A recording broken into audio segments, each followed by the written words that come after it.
All right, it is 6:01. We have a quorum, so we can open this meeting, this community preservation meeting on February 3rd, 2025. Have a roll call. Sherby Worthen. Pat Lester. Sam Corbett. Dennis Prano. Bob Blair. Thank you. We have minutes from October 9th, which were distributed. Make a motion, we accept. Have a second on that? I'll second that. A motion and a second to accept the minutes. All in favor? Aye. Opposed? Abstaining, no. 5-0-0. This is a short meeting, a special meeting today. The only item that's on the agenda is the discussion of Community Preservation Act applications. We have 3 of them to be discussed. There may be a discussion afterwards. We're not going to make any type of acceptance decision tonight. We will have that in next week's regular meeting. So we're just giving applicants a chance to talk about their applications.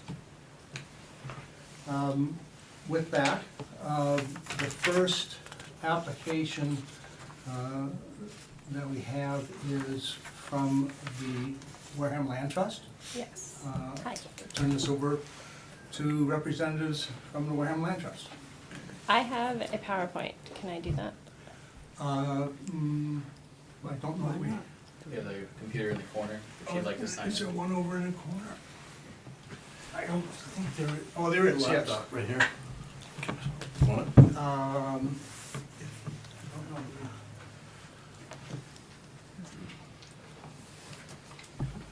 Is it connected? You may have to, if you want to use it, you may have to stand here, Okay. because it's tethered here.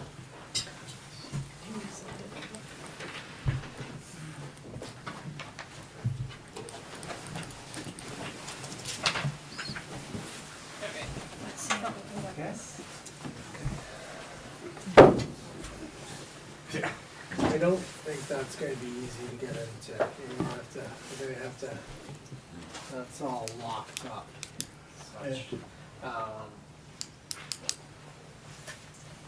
Probably should have prepped on that. Yeah. And where does it cast? It casts. It'll cast right on there, but you're going to do a couple different things. Do you have the capability to email that to me real quick, or? I just emailed it to Patrick. Okay. Do you have it as a thumb, or? Yeah. Okay. Actually, could you just unplug all that, or let me just sign in real quick for me? Okay, let me get your way. Hang on. Yeah, I'll be outside. Call me when you need me. Yeah. And see if I can't mess this up while you give a little speech till we get started.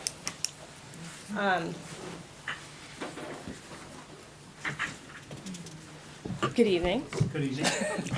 I'm Alex Zolo. I'm the executive director for Wareham Land Trust. I started in the fall, so I haven't met all of you. Some of you, yes, but nice to meet you. That's Derek Sullivan, our town manager. Yeah, he's doing it. He's taking care of it. Okay, sure.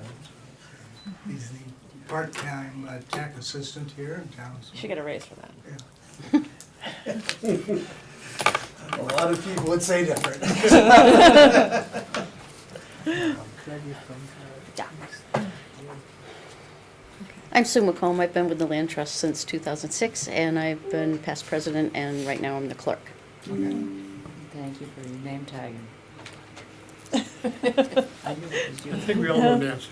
And, Yes. and yes, And Nancy Nancy McHale. Nancy attends almost as many meetings as most members. Yeah. I don't believe that I know your newest member here, Newest member? Dennis. Dennis Prano, nice to meet you. Hi, nice to meet you. I'm Nancy McHale, I'm the treasurer of the Wareham Land Trust. And consequently, I've been Welcome. intimately involved with Hey, all good of the job. projects. Sam, but it was long. All right. So you guys all have the application in front of you. This is more an attempt to build the case as to why you should fund it. And the slide deck has a lot of text on it to be able to share with other members that aren't here, but I will not be just reading off the slides.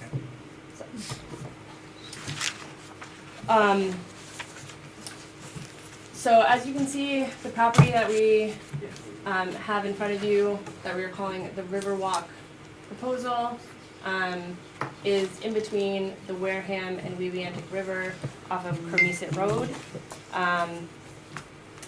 It's a pretty large ask for 1.2 million. We totally understand that. And a lot of that is because the price of land has like drastically increased in the past couple years. So we are asking the town to purchase a CR on this property, which is a conservation restriction, and the land trust would hold the land in fee. So the land trust would be responsible for like the long-term maintenance and like longer-term responsibilities and burdens, so that those don't weigh on the town. So we all know Wareham is pretty vulnerable to flooding and habitat loss due to significant areas of low-lying land. With sea level rise and climate change in the mix, we're looking at ways to help fortify and to help now to lessen the extent of damage in the long run. So as you'll see in this next slide, it's the same exact visual with the flood map laid over it. So almost the entire property, if my GIS skills were better, I would have been able to show you that the property is like right here, the 19 acres. I think a little tiny piece of the northern corner is out of the flood zone, which we'll get to. This is Cremisa Neck. Yeah, yep, Cremisa Neck, exactly. Yeah. So this lot could be developed into 12 different housing lots. So that would significantly fragment the habitat and the species, and it would prevent like the ecosystem functions from being able to happen. So, you know, whether or not it can sustain like wave action, or whether or not the land can filter runoff. Those kind of things are happening now for us. If it's developed, that's not happening. And engineered structures to do those things and to replicate what the ecosystem is already doing for us is really expensive. So, providing areas for species retreat helps to mitigate further risks. It ensures access and public engagement, you know, hoping to get our community out on the land, get them to have a relationship with the land and nature, and, you know, mitigating some of the risks down the road. And that's my wife's back and my back.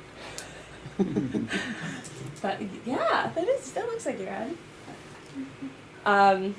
Okay, so the next two slides are more about like the money aspect of it, and I want to dispel some like false counter arguments that are sure to come out on this. So 12 houses is 12 more demands on public services, on the public infrastructure, on the fire, police.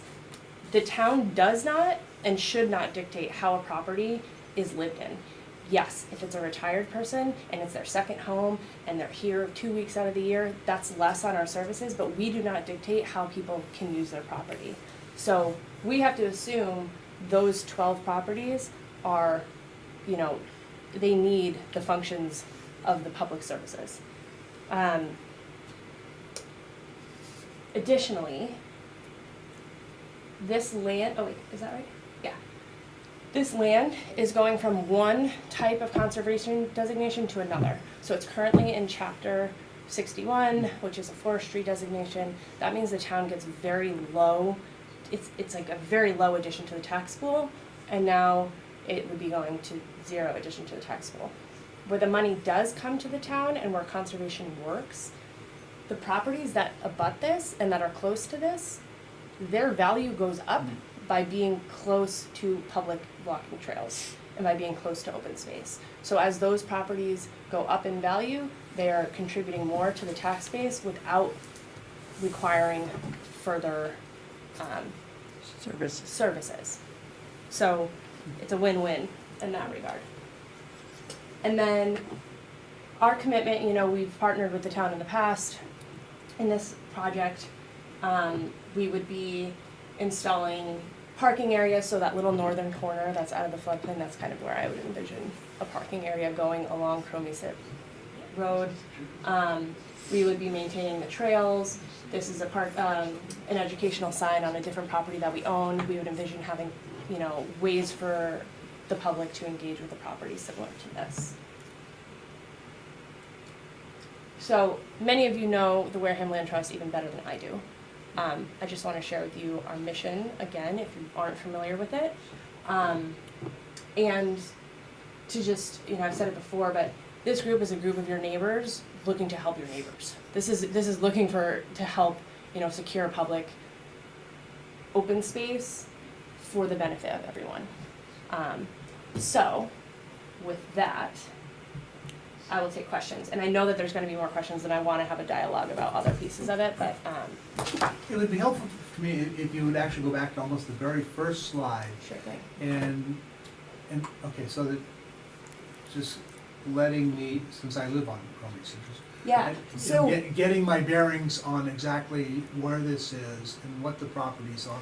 So what are the properties that we're talking about? it is this 19.37 acre lot. So it is The not currently subdivided like this. It will be.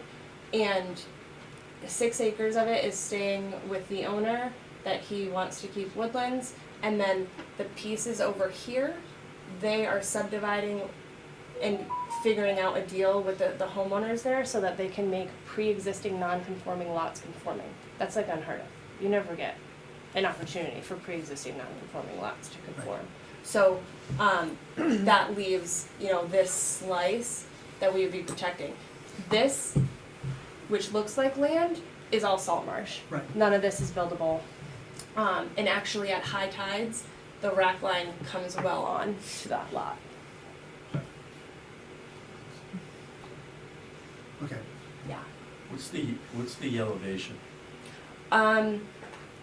That's a great question. I know the floodplain elevation is like, Only 16 feet? the first floor for building would have to be 16 feet up in the air. But the elevation, I mean, it's at sea level, it's like 4 feet elevation. This is so low, all of it is So extremely one of the low. maps that you showed, the flood map, Yeah, there's VE zone and then the AE zone, so the VE is obviously the worst yep, velocity yep. in a bad storm. My question is, if, and I'm not trying to be negative, That's but okay. if we purchase a conservation restriction on a piece of property that may be underwater in the near future, what's the, what At is some point. the, So what I- you're I don't doing know is when, but- is keeping it from being built upon. Because right now it can be built upon, and you're keeping housing where housing belongs, and this is more suitable for open space. So yeah, at some point, 100 years from now, it could be underwater. We've looked at the municipal preparedness maps that show the increased rates of sea level rise, and the whole thing isn't underwater in 30, 50 years. But I think when you get to the 100-year projections, it might be. well, none of us will be here, but. Right, we can still, try. Yeah. If I just want to pipe in for a minute, one of the objectives of the municipal vulnerability grant is to protect pieces like this, to allow some place for the salt marsh to migrate to. Because it wouldn't migrate into somebody's yard per se. Right. And it's not putting housing at risk, but it's providing a place for those waters to recede Well, it's to. certainly a better buffer than anything else that we could, create. Right, exactly. Yeah, and there's, the science behind it is that salt marshes remove 10 times more carbon dioxide from the atmosphere than tropical rainforests. That is a lot of CO2. So it's not just, the wave impact, it's also a carbon storage. It's adaptation and mitigation kind of wrapped in one. And in the meantime, there are already trails that go around the property. It's been very well maintained. There's almost no invasives because it's been managed to that extent, because it's been in forestry. It was a exceptionally nice walk. And at some point in the hopefully near future, the Land Trust would end up with a parking lot there. It's a really nice amenity at a different end of town for a significant walking trail. What, just, again, because I live there, and I still can't quite identify where this is, because I walk that Cremisa, that Weantic River Way Yeah. Daily. So I'm just having difficulty, where is it in relationship to Preservation Way and the new, and the It's further down. it's So- further down the point. Yeah, Right, down the point. right. Do you know It's- where Seahorse Lane is? Yes, It's across from that. it's across from It's directly Seahorse Lane. across from Seahorse. So that's almost at the end of the point. Yeah. It is way further down, yeah. Okay. And I can give this to you, you can actually read it. And there were some new docks put in there in the last 10 years, right on the water. Not off of this property, But further down than your property. Yes. possibly. And actually not as far down as your property, because there was some $1 million dock put in for a deep water yacht. Is there any place to park now? No, you have to like pull off on the side of the On the road. side, yeah. You have to go down Seahorse Lane, Right, there's not really. right. And where's Mark's Cove in connection to On this the last other piece? side. Way down. Yeah, It's way- like way up. Yeah. Up, yeah, Yeah. to the north. And again, 1.2 is a lot of money. Yeah. What is, With no other resource. there's, That's a negative I've heard out there, What? that there's no other money being put towards this except town money. I've So, heard that just to bring it up. yeah, So you know. so in the proposal, we do state that we are committed to, I'm apprehensive to ask for you guys to support this contingent upon these funding sources, given what's going on with grants right now. But there's a municipal preparedness, vulnerability preparedness grant, and there's a conservation partnership grant. There's two different sources that we will be applying to in hopes to recoup upwards of maybe 500,000 to give back to the CPC. We want to give back. We don't want to use up all your money. We want there to still be a pot for I just doing bring it up projects because like that's this. one thing out there I've heard already. Yeah, these are these private grants? they're state grants. State grants? Yeah. So And just out the of open space and curiosity, rec plan the draft of it will have to be submitted by the time that the grants are due. So the MVP grant is like a April-May timeframe. And then the other one is the fall, or Okay, is it June and then we hear in the fall. Yeah. So it needs to be submitted so I'll soon, be yeah. talking to you. Yeah, yeah. But yeah, we would like to leverage state funds. We want to do that. Okay. And there's a plan also to do local fundraising, which we've done in the past. So, Bring that up at town meeting for sure ahead of time.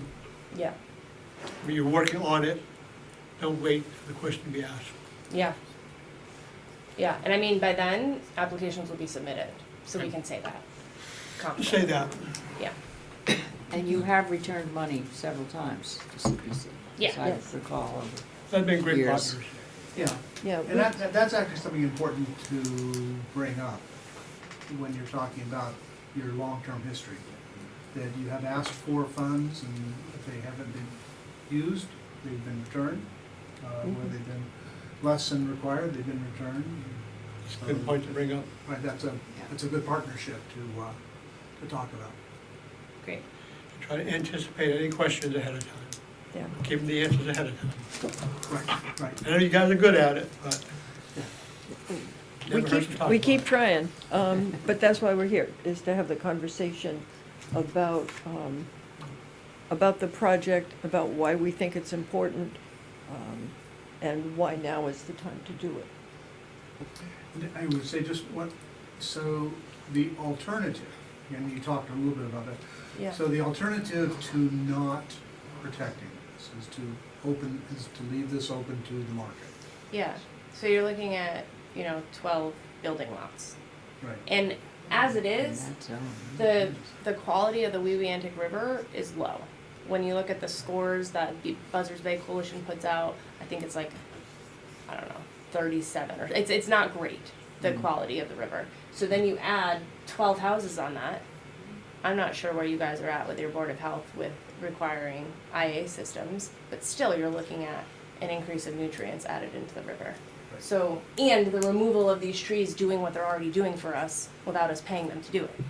So, Yeah, Cromisa, if you're right along the road, has town sewer is lined. it doesn't go to this But point. it doesn't go to the end, and Yeah. it does not off the street. If you're more than, I think, 100 feet off the street, That's you're it. not included, so this would not be included. Any Yeah. type of development here would not be included in that. If you start developing and cutting down trees, you're gonna cause more flooding to happen Right. when the rains come. And But those are all, I think, really germane points when you're talking about the alternative, Right.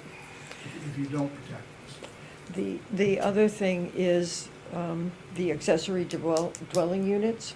Mm, Right, That means possible 24, yeah. Right. additional. Additional. units, Right. The- Yeah. The vacation homes It's- that are down there. right, They're lower exactly. part of Cromisa. Right. so that adds another level of complexity to all of that. More burden on the natural ecosystem. Wouldn't anything that's built down there have to be on stilts anyway? I mean, in Yes. that It would zone? be. It would have to, the The first velocity of it, floor yeah. Like over by level, over Jordan where the they're doing- first floor of these houses would have to be like 16 feet up in the Yeah, air. And that's an then, expensive house. and so it's not like we can do affordable housing here, Yeah. it's just more housing. And like Okay. Airbnbs. Yeah. Thank you. Any other questions? Do you have concurrence from your abutters? I mean, one of the abutters is who would be selling it to us, but, well, some of the abutters are being very happy because they're able to add to their properties, value. And working with the we do know landowner. that the person directly to the north of it is like delighted, but we're hoping to have a block party to tell them all, and, So, yeah. we don't wanna get to the town meeting and have somebody stand up and, be The neighbor that wants it developed. no, Oh. well, the neighbor that doesn't want this to happen. Because they want something different, they don't agree with your proposal, or who knows? We haven't heard any of that sentiment, but we do have plans to like reach out to all the neighbors to have like a lawn party to discuss it. I think the more likely, I mean, that's also a strong possibility, but I would anticipate it's the dollar amount that people would need to put this in a context that they, Yeah. since typically, while we certainly have had $1 million projects, for land preservation, Yeah.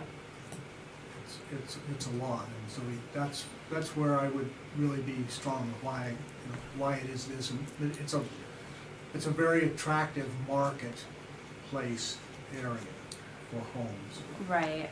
I mean, 20 acres along the coast anywhere is Right. gonna be $1 million, like over $1 million. But painting that picture is important. Honestly, I think your valuation's low. Yeah. I And would if you look agree at with that. 12 lots, Yeah. you're way over $1.2 million. Well, 1.2 is the development value, and then, thank you, Derek. The whole project is a bit more than that, but Sure. Cool, I'm glad you got it done. Yep. Thank you very much for coming in.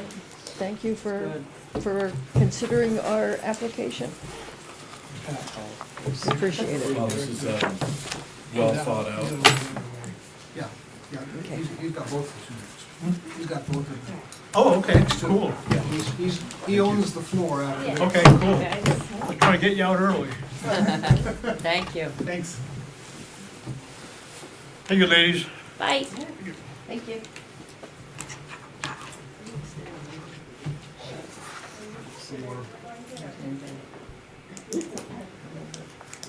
He's waiting in the wings. I am. Have a seat. Have a seat. I brought some muscle with me. You got more. You're not anticipating You anything got numbers. bad.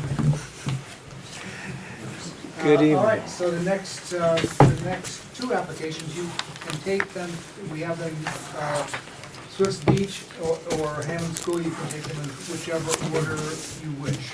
Thank you. Good evening. Derek Sullivan, Town Administrator. I have with me Russell Kleekamp from EDR, so while I've got him here, I'd like to do the Swiss Beach project. So, there we go. Thank you. Got one more?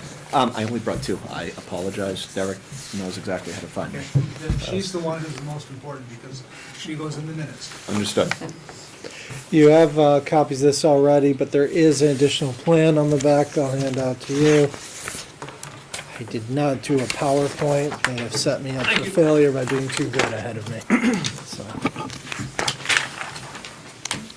So the, just going through simply on this, if you've gone down to the end of Swiss Beach Road, you will realize that there's a couple things going on down there. One is we have essentially a road where technically you're not allowed to park on. After a certain period, it becomes a road to nowhere. At the end of that, due to some of the wave action, and Russ can use the technical terms on that, you can see that it's degrading, it's becoming dangerous. Received some complaints from neighbors and people from around Swiss Beach. So what we're looking to do here is take some action, which we believe falls in line with the community preservation mission. And in essence, it's working with the town. The Swiss Beach Citizens Group wants to be a part of this as well. So it's a whole neighborhood plus town project. So what are we doing? Well, if you go through, sort of read through this, I'm assuming, some of you folks, if you go through, the first part you'll see is page 4, which the 4 is upside down there, is the actual legend. So shows where the coastal dune is, coastal beach, and just basically a little bit of an overview of where the road is. The next, and I'm going to start getting into Russ in a second, is sort of the existing conditions. Keep going. You're doing good. Keep going. It's I'm happy to talk whatever you this is want. going to be my second job in a minute. So. Existing condition survey, which is giving you an idea where everything is, where the road is, what's happening alongside it. If you've been down there, you also know that really as an accessible location, not just going off of the end, but to the side, to the left, can be an issue. Right. So those are some of the things we took into consideration. The parcel the town had purchased years ago it's interesting where there's actually pavement hidden inside there as well. So I think that goes back to the old parking lot days. I'm not proposing to do anything like that. You almost see it on this section. You can see some of the outline. So, just giving you some background, I think almost all of you have either been down there, have enjoyed it. It's a really beautiful spot, and I think it's one of the best amenities in the town. So now we're going to get to when I reached out to Russ, trying to figure out a solution and upgrade to the area. And here we go. Sure, thank you. Russ Kleekamp, I'm an engineer with the company Environmental Design and Research out of Hyannis, Massachusetts. And when Derek approached us on this project, it sounded like a really good example to do some restoration in a coastal area. The site is flanked by both coastal beach and coastal dune, as Derek mentioned, and the intent would be to remove the existing asphalt, provide a 6-foot wide ADA compliant porous walkway that leads to approximately where the bench and the pillars are now in that area. And we would restore the natural system back in the area where we have a mix of both the coastal beach and the coastal dune. We do have, we're showing a proposed seating area halfway down where we can have a little slight bump out and have a bench there, perhaps something engraved. Another seating area at the edge of the walkway where it transitions into the natural beach itself. And then a potential location shown for a Moby mat that provides ADA access for the rest of the beach. There is one, we're proposing to also do a marker sign at the front, working with municipal maintenance. They have a stockpile of all sorts of stone and materials that can be donated to this, and also a drop-off location where the no parking area is there just to provide accessibility, convenience for someone to drop something off. So we were excited about it. I think it's required permitting. That's part of the reason why we did the existing conditions and the wetland delineation. To take it for the next step would be the development of a notice of intent. But I do see this being looked upon favorably by the Conservation Commission. So.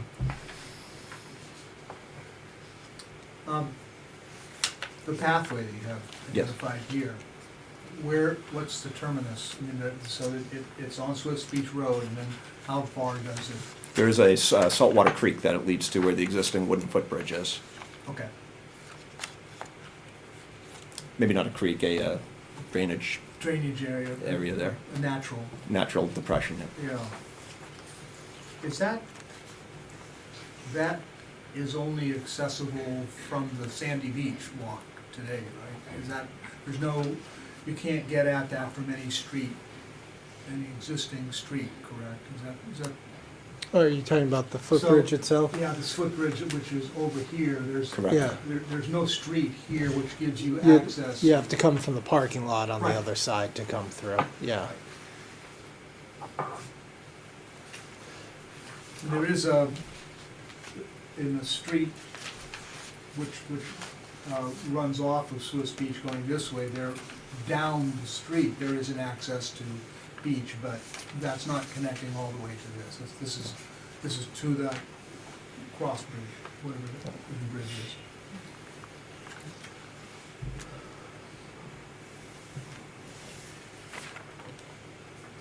And just to be, so what does the funding cover again? It would be the removal of the asphalt, the restoration of the area to bring it back to the natural system. We'll likely have to bring in some sand that will have to match the grain size and the distribution that's out on the beach itself. Benches, any site restoration activities for the drop-off and parking, and the granite marker. The engineering costs of this, I've brought this so far from where we are. And engineering and permitting. Yeah. Correct. Yeah, Yep. absolutely. So we're trying to get through with, obviously with conservation, but also looking at, as we do the markers in that area, if we can clean it up, bring some more, lower lying native species. I feel free saying that since Sandy's here, not here right now to yell at me about it yet, so, She's watching. yeah. Can you speak more loudly into the? Yeah. So it's cleaning up, giving a proper entry point doing something that sort of drop off, being able to come in, drop off, whether for ADA, but also, that's families. It's not that long ago they didn't have the little ones in the strollers or other things, so giving an opportunity and a nice beach access. I'd like to as well in a couple of the different spots, and I'm sorry, do a couple bike racks and maybe bring them into some of the other waypoints along the area. Sure, be happy. Yeah, so. I'll be happy. So, Have you done just any testing to make sure there are no surprises under the asphalt surface there? We- And how far down have you bored and just to check what's underneath there? Yep, we have that. We have it marked out with DigSafe. It's good until February 10th, so I'm Okay. just trying to coordinate with municipal maintenance. But that is one of the unknowns right now is what's the thickness of the subbase and how much Right. material needs to come out. But like most of the roads out on sandy beaches on the area, the subbase is minimal and you have a couple inches of asphalt. But it will be, I mean, we don't expect to get into groundwater or anything like that. It's truly superficial removal. And yours will be porous, right? So we won't have the, Absolutely. The Yeah, there'll be no asphalt Where put we have back. everywhere Whatever else. we land on for a accessible surface will be porous. down at the end, you do have the storm drain, and one of the plans is to try and make that rather than a little bit of an eyesore, when change it some sort of amenity, expanding some of the seating around there and just sort of incorporating that into it. So it's something that's a little bit nicer looking rather than just thinking it as that storm drain Yeah, I area. mean, that's one of the major limitations of it. Right now, there's just one bench. And the beach is, the beach is a great beach, but it's a very inaccessible beach, so having many more benches, tastefully located along the shoreline is, That would be my next question, is if it's ADA compliant, which is what you're indicating, where does the person park, or is it just strictly a drop-off? So there's no proposed parking. It's strictly just a drop off in this area right here. So ADA actual parking's at some of the other lots, but this allows people from the neighborhood to come down, drop off, and Well, I'm assuming Yeah. that there's dedicated ADA parking in the other parking lots. Correct, yeah. I I don't think know. they need restriping, but Well, it's there. it's there. So you can go through some of the others. We have received letters that we're going to go through from the community members from the area in support of doing something for this area. So there is a lot of community support. Have you got any pushback at all? None yet. This is really, I think this is probably the first time outside of myself, Russ, and a few others I've been working on this, really seeing kind of what the plan is. I'm sure there's some people that park down there and just look at the water. They're not supposed to, obviously, but they do. but it's short. Yeah. Short term there. It's usually Yeah. 5 or 10 minutes. Yeah, it's all of us. I don't know anybody that doesn't like just watching the water, collecting your thoughts. And I could see, some pushback on that, and that's usually in the off season that you're doing that, and we have other access points. So will this actually connect the playground? No, it will not. The playground is separated by that waterway, Right. and any sort of that footbridge is not. The town did not install that. It's we have pictures of it being basically underwater. What needs to be done for that is pretty substantial. So I think this is what I think of as a stepping stone to helping the area and getting it making it better. So there's no way to go onto the beach on the parking lot that's off Circuit. It's going to depend. You can, You can if walk you're along the ambulatory, beach, you can walk along, Right. hop over the area. Get over to Yeah, that beach, but there's no ADA correct. pathway to get from that parking lot easily. I Right. mean, you could, but it's not easy. So now with the Moby mat and the other, it gives that access. Is the other 25 free cash? No, the other 25 is from there's two different sources. One, I might be able to have municipal maintenance pick up some of the demolition, but Mr. Menard will do anything, and he does an amazing job. However, that takes away from doing other things for the town. So if we have the availability to use outside contractors when they're swamped on other things, I'd rather not hold up the project. And we, not firm commitments, but there's been donations, and again, the Swiss Beach Citizens Group has indicated they'd like to help with the Moby mat costs, so that's where I'm seeing some offsets.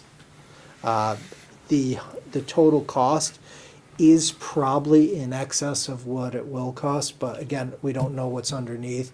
And if we have to do if we have to hire out for all the demolition and removal, it's, I wanna make sure we have enough. Nothing's worse than To me, coming it looks back, low, so. honestly. Well, good, I should have asked for more then. I don't like to spend. Are you sure it's enough? Working with Russ, that's, Because Yeah, I there's mean, it's- nothing wrong with asking for more now. I mean, a contingency will never hurt anything. I mean, in the world of recycling asphalt, it's relatively a small square footage that we're looking at, and it would take probably a day or two to clear that out of there. You're just talking about this chunk right here? Nope, talking about Oh. the road. There's a Yeah. big chunk there. Yeah. We're not, I mean, we can always address that and remove that Yeah. if we want to. I don't think we included it in at least the original. if We they just, ask, we can certainly. we certainly can. We just had a very similar site in Orleans where through the restoration process, we found a bunch of asphalt and we ended up taking it out there. It was an old boat ramp that got sanded over. We do have the availability to store some of this. Every now and then, we hire a grinder to come through, and we use that for reclame for our other projects, for some of the dirt roads to spread that out, I so. drive by it every day. I know, we've tried to clean it up. I have, I appreciate it, believe me. And even if there's a foot of material underneath that has to come out, I mean, that's a few 10-wheel dump trucks. And then it's off to a staging area where and then we have to bring some sand material in, we have to identify, but it's, No, my only original question was, is it enough? Yeah, I mean, if you look at this as, from a good projects thinking, is if your total cost is 175, then there should be about a 30% contingency in that. I mean, that would be good practice. And looking at another project manager, but, so that then your range, your range should be from 175 to 145, that's your projected cost range, if you're asking for 175. So I guess what we're saying is, you don't need to short it if you're concerned at all. So if we were to, with some of the guidance to amend the request, is that just in writing to yourself, or, okay. Right. It can be done with the motions made. and what are you requesting? That's just the total, was it 170? 175 is total with about some offsets of 25,000 between municipal maintenance and some. And that's actually Media. probably a proper idea, because we are at the, if we can even call this a conceptual design, we haven't done much more than do the survey and the delineation and Right. shown a couple lines and arrows. Yeah. So that's what we're under contract with the town now to do, is that final design. I don't foresee any red, but as you said, contingency, and I think it's a good idea. Once you start uncovering, Right. turn soil and sand And- over, then, There's been so many things done down there over the over the years. last 300 And not years. a lot of it permitted. Okay. Right. There's been stuff. Careful If we what find, if we find uncover. oil, it won't be like the That's Beverly what- Hillbillies. Oh my God. You could well find some pipes. Yeah. Yep. We ran it on Merchant's Way when Main Street was redone, the one or two excavators into the alleyway between Cumberland Farms and the gas station, voila, buried Yeah. a fuel tank that nobody knew about. Exactly. Like, wow, And- smells and like you don't gas. know where that stuff outflows to. Yeah. Right, Exactly, Yeah. so, that's just be cautious. That's my only question at the beginning, is it enough? Okay. And that could Think, be think about that, and if you think that you need more of a cushion, then let us know. You have at least a week. Okay, sure. I appreciate that. Thank you. Okay. The question? You have a whole bunch of people behind you. Yeah. that's, Are there Yeah. is anybody opposed to this?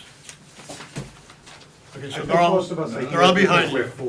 All right, that's good. Are you're all from Swiss Beach? Did you have printouts, so we Yeah, can I see have like the picture and the design and what you're thinking about? We can do it from the, I don't have enough for everybody, it's gonna be.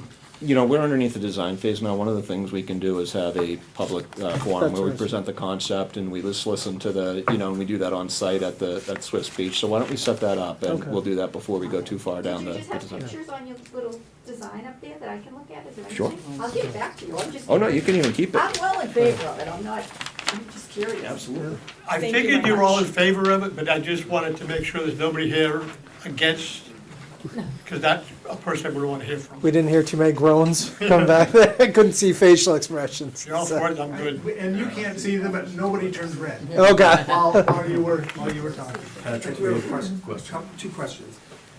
Is there, as of right now, the water goes right up to that concrete. Right. Is there any plans to add sand to the beach to increase the beach side? I mean, I've been going there since I was a kid, and that beach just keeps getting smaller and smaller at high tide. Certain tides, it's right up to the concrete. And the other question I had is about the boat ramp. Is there any plans to Boat ramps on the Boat other ramp side, is- it's not part of this project. not usable? Right, so the, part of this project as well, is getting the grain sampling and matching that up from outside sources. So that tells us where you can get sand in the future, which is what I thought was important. As to whether there will be beach nourishment or anything, that would go far beyond this project. You know, and it wouldn't be just my call by any stretch, so. Yeah, that's my way of telling you. Right. If I told you yes, I'd be, No, I'd be, I'm you not, know. yeah, I'm not asking for a yes, but I've heard there's grants available from the state to do such work, to pump Yeah. sand up. There's onto some the of it, beach. I Otherwise, know we're gonna have that, the same problem. I think beforehand, I thought that Natural Resources, that Gary they had sampled some of it, and when I had gone out there, it was pretty, it wasn't as clean once it got out into the middle of the area. You wanna have places like almost, like what they're talking about with sandwich, pulling from one side of the canal to the other, when you're actually pulling right off of the beach. We pulled some off of, down in Onset and put the material on the beach, and, what was in there, some of the sediment, people went wild at us, so it's sometimes, be careful what you know, Bad sand. road to hell with good intentions, right? Yep. So again, not part of this project, but what is part of this is the grain sampling, which allows you to get it from outside sources, not necessarily dredging out and pulling anything that's in that area. Just actually, that raises a question, just a curiosity question. What's the status of the beach in the other direction? So to the right of Swiss Beach, that, you know, all the way down. I think that's kind of what you're addressing, because you can go all the way down to the boat ramp, or it's an old concrete ramp down there. Yep. I'm assuming that's all private land, but I wouldn't know. for Towards sure. the boat ramp? No. All That's the way all down public. to the boat ramp from Swift's, and If you're facing out to the water. right to the left is No, what I'm you're going talking to the about. right. To the right? I'm going to the right. If you go all the way to the right, The end of Shore there, Road. Yeah. there's an old, concrete, form, where you could launch boats from.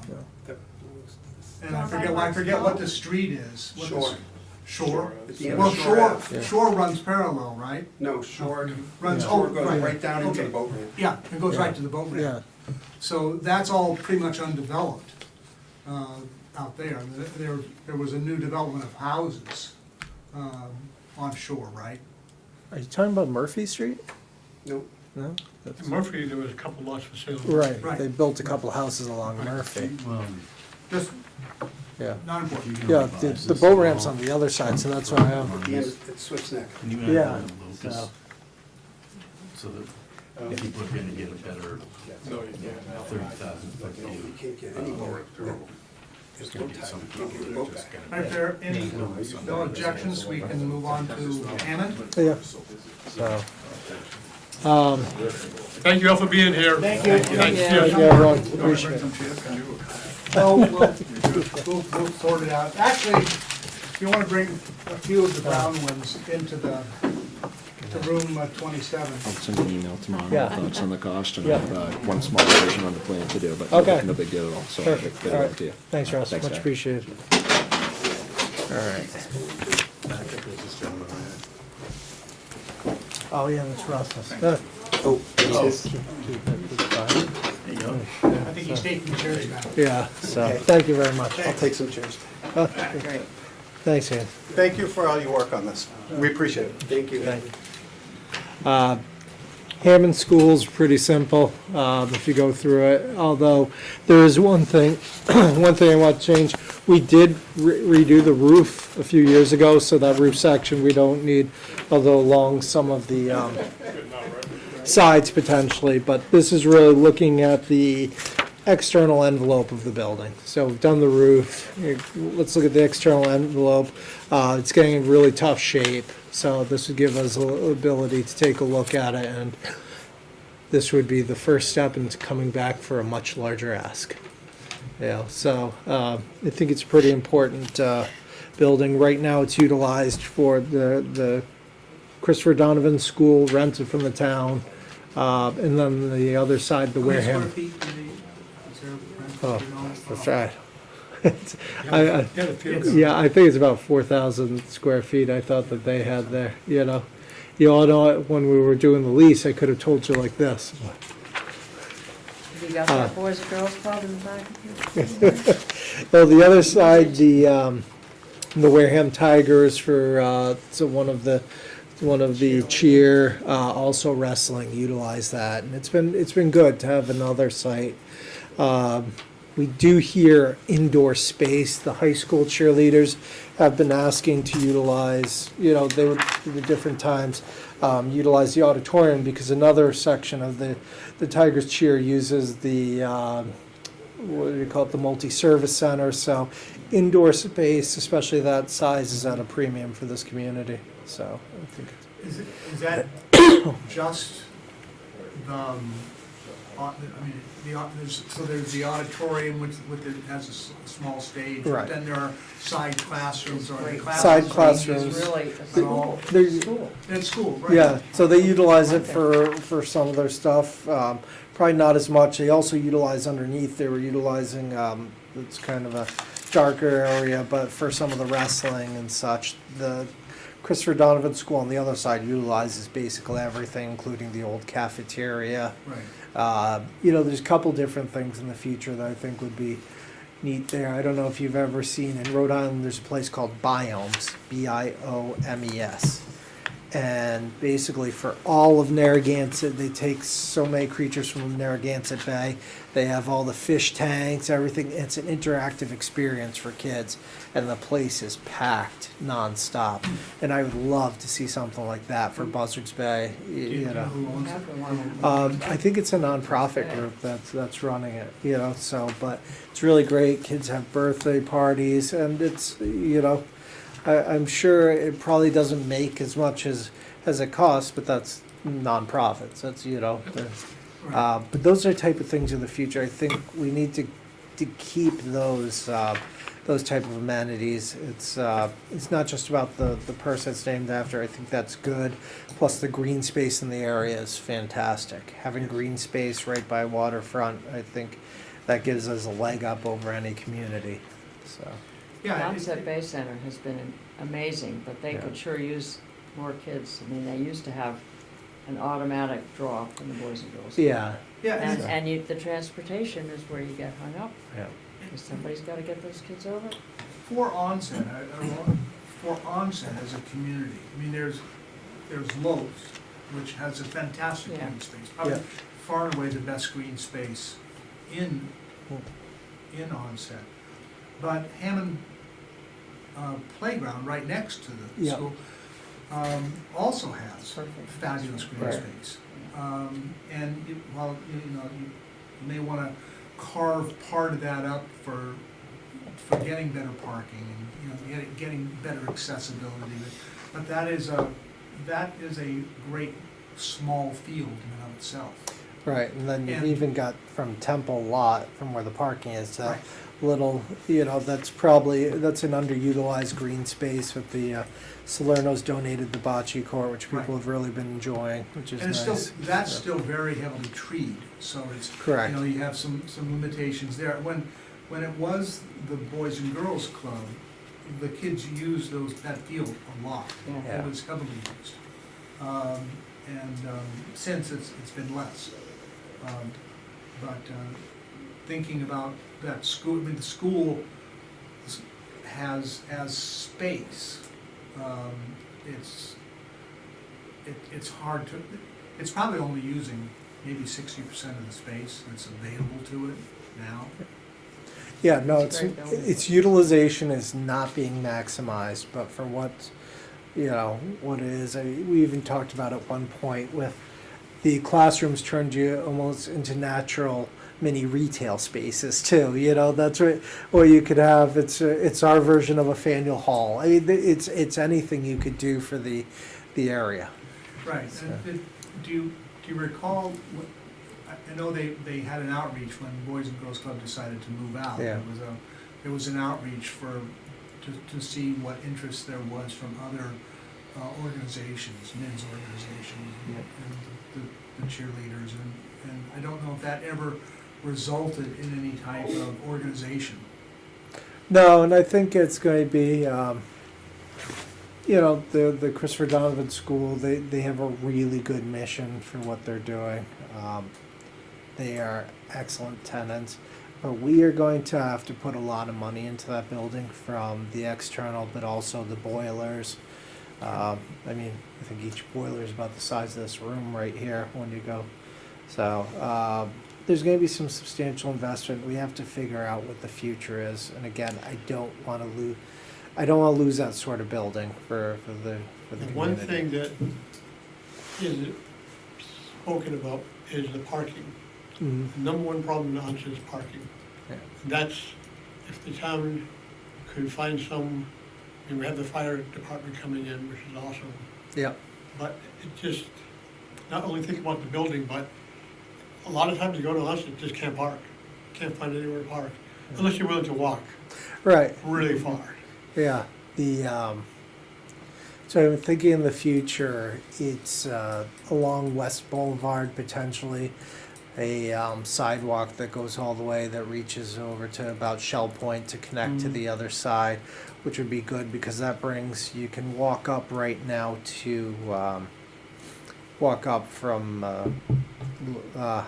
not Heinz Field, excuse me.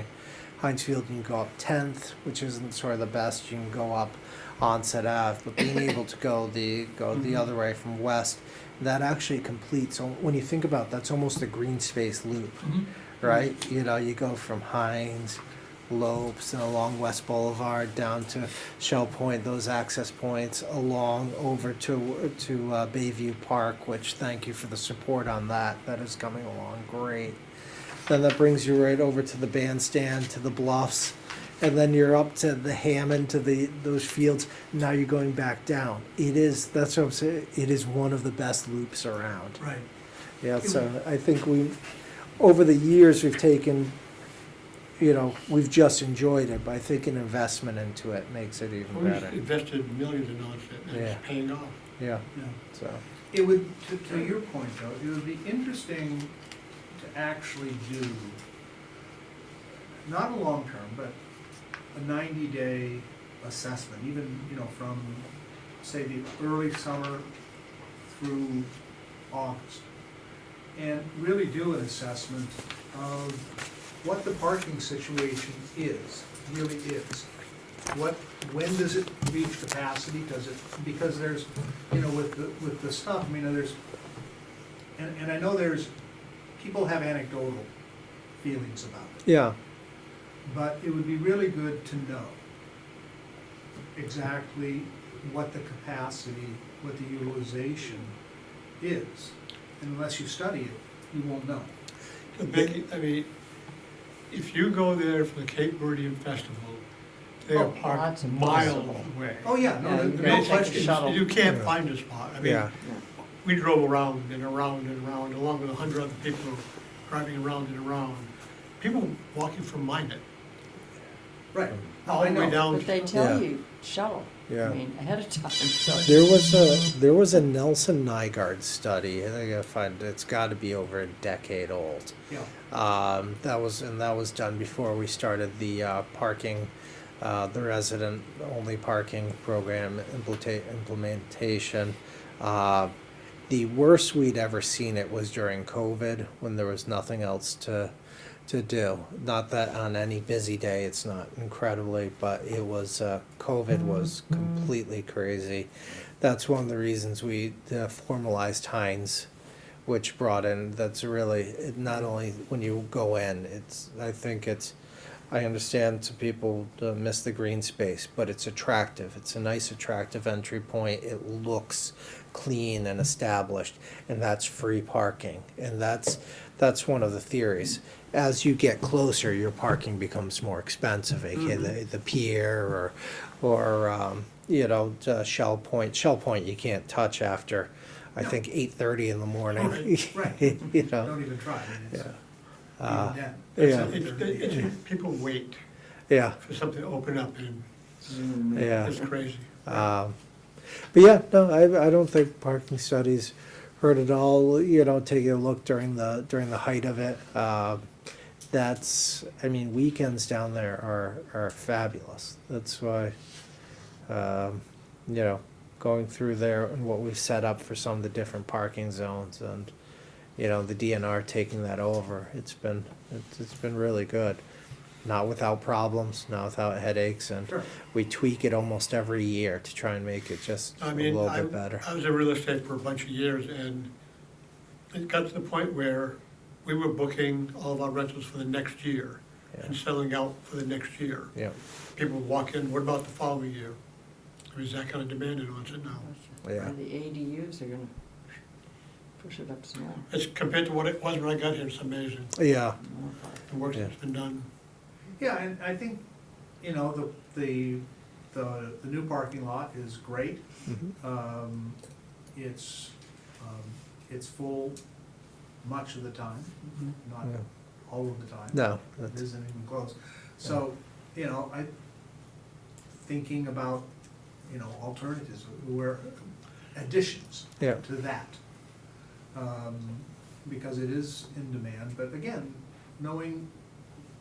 having a really good idea over the run of because it's not busy.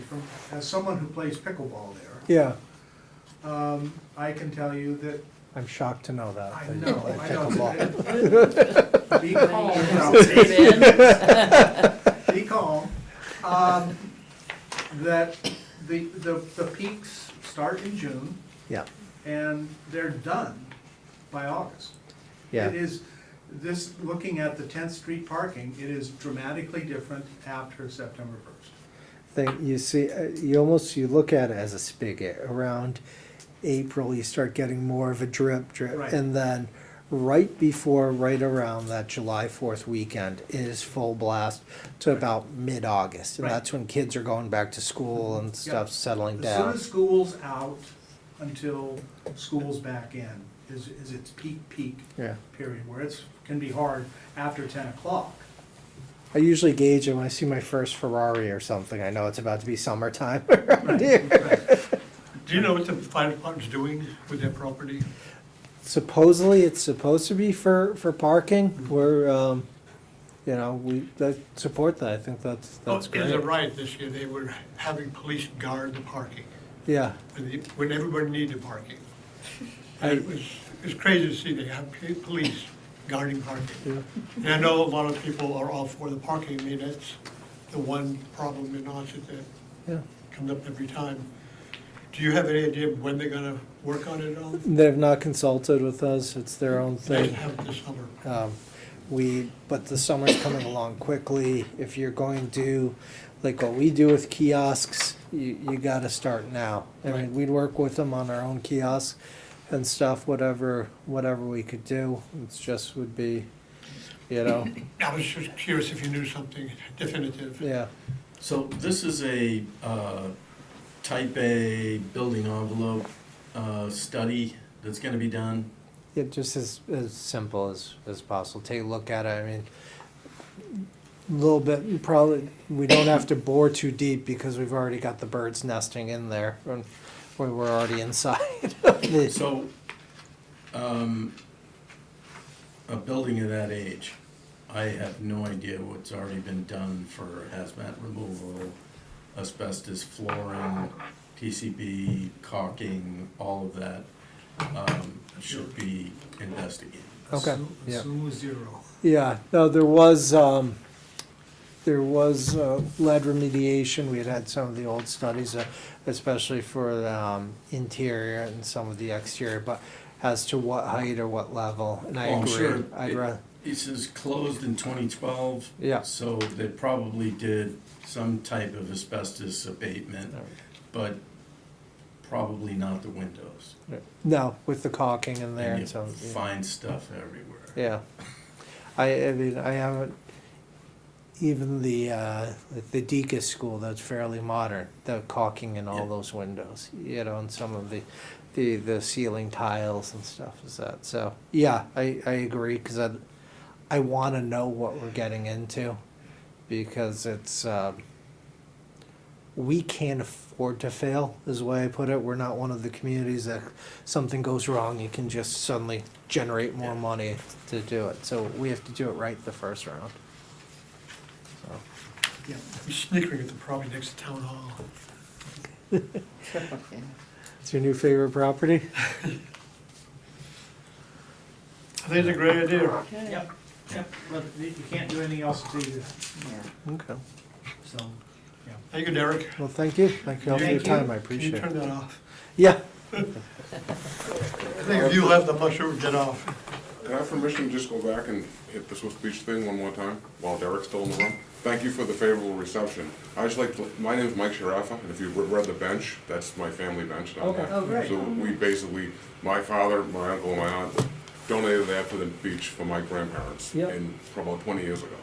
So it's been very well received, and it's, my parents are still on Everett Ave, which is literally a stone's throw from the bench. Okay. And I'm right on Broad Marsh Ave with my family, so, you know, we're like, we've been down there since '59, obviously long before my time, but, so I'm just very happy that things are gonna happen there. Yeah. But I would definitely like to, ensure that the bench stays. and Yeah. Gets worked into the new design in the same basic spot. Yeah, there's probably a few, look, I did it all right. We're trying to do something at the end to keep those. That's the bench is not part of our demo plan.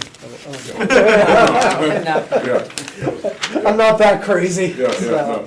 So just see, when you see there's, so we've got some showing the existing, That's but we've got yeah. some proposed, just trying to do something else at the end. And then again, where the storm drain is, which is right around there. Mhm. Almost thinking about how can we utilize all the benches around it, because we have to shore that up. It's not going anywhere, that storm drain, but make it look, Yeah. like put a compass on the storm drain, you know? what I'm That's talking cool, about? yeah, make it look nautical. Yeah, exactly, so just, Yeah, it's functional, so, but I agree, I'm not looking to get rid of that or anything like that. that's cool. And then, yeah, then definitely, I want to be involved in just keep me in the loop. I'm actually an engineer by trade, so this is kind of interesting to me. I always lose whenever I talk to an Yeah. engineer. Well, I'm not one of them. Derek, there's still time to get out. Yeah, so, no, I'm very interested in staying in the loop on this and, you know, kind of representing the neighborhood, whatever you need. Yeah, it would be great if we had sort of one access point, you know, Yeah. for everything, particularly, triangle 3,000. All right, good to meet you. I think I've met you. Yeah, we talked about the HVAC here one Yeah, time and yeah, all that. so with Pete, with Dunlop. Exactly, yeah, we do that. All right. All right, just Thank wanted to you. touch base, but thank you for the reception of that, that's great. Thanks. Take care. All Right, if there's no other discussion or people want to talk about anything else, I'll take a motion to adjourn. A second? Second. Motion to adjourn, is seconded, all in favor? Aye. Aye.